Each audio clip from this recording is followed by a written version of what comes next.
नमस्कार दोस्तों, मेरे यूट्यूब मंच यूएनएन भारत में आपका स्वागत है। मैं हूं आपका मित्र आरबी उपाध्याय और आपसे गुजारिश चैनल को सब्सक्राइब करें, लाइक करें, शेयर करें। धन्यवाद दोस्तों। लोकसभा चुनाव हो गए हैं और उनके परिणाम भी आ गए हैं।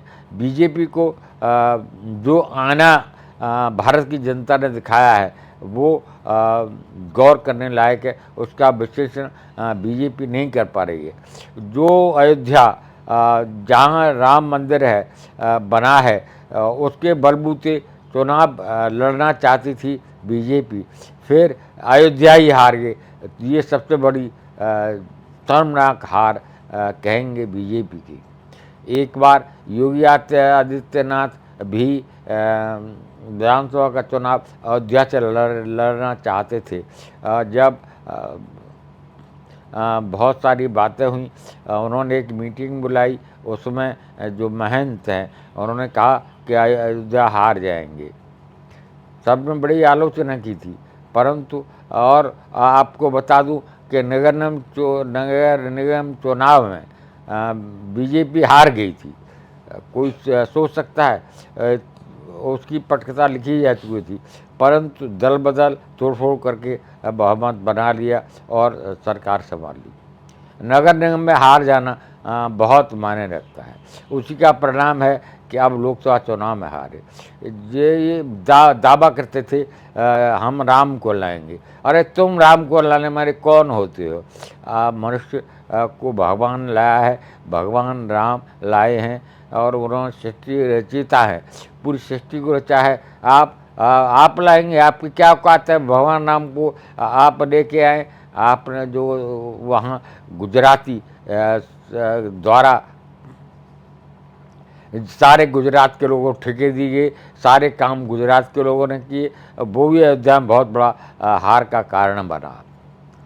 बाकी लोगों के घर तोड़ दिए, मकान तोड़ दिए, दुकान तोड़ दी। वो लोग विस्थापित जीवन जी रहे हैं और थोड़ी बहुत जगह बची है वहाँ तिरपाल डाल के रह रहे हैं। ऐसे हालात में जब जनता पर इतना अत्याचार हो रहा हो अयोध्या की, तो जीतना संभव नहीं है। लोगों का साफ कहना है लता मंगेशकर चौक बना दिया गया। अरे किसी कार सेवक थी, किसी उसमें गई वहाँ पर कार सेवक की सेवा की। लता मंगेशकर कौन है, कौन होती हैं? उनके नाम पर चौक बना दो। अरे किसी कार सेवक के नाम पर बनाते, जो शहीद हुआ उसके नाम पर बनाते। इस तरह की मनमानी मोदी ने की। और प्राण प्रतिष्ठा, अरे भगवान की प्राण प्रतिष्ठा आप क्या कर सकते हैं? भगवान सबको प्राण देते हैं, सबको जीवन देते हैं, आप उनकी प्राण प्रतिष्ठा करेंगे? उसका परिणाम आपके सामने है। और संघ ने साफ कहा कि अहंकार का फल है हार, अहंकार की हार है। ये हार वास्तव में मोदी की हार है, मोदी की हार है, परंतु ठीकरा दूसरों पर फोड़ने की कोशिश की जा रही है।